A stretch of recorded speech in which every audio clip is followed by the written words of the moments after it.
నువ్వు పక్కరా నాన్న కొంచెం.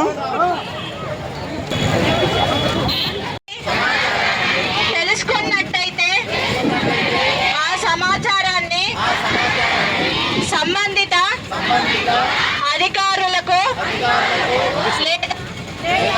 రక్షణ యంత్రాంగానికి లేదా 1098కు తెలియజేస్తానని ప్రతిజ్ఞ చేస్తున్నాను.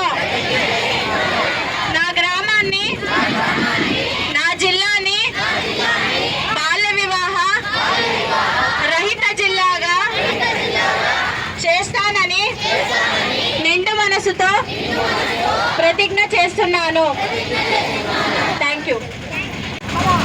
ఈ ప్రాంతం ప్రజలందరూ కూడా చైల్డ్ మ్యారేజ్ చేయడము, మహిళలపైన అగత్యాలు, డ్రగ్స్ అన్నిటి మీద ప్రజలు ఉంటాయి.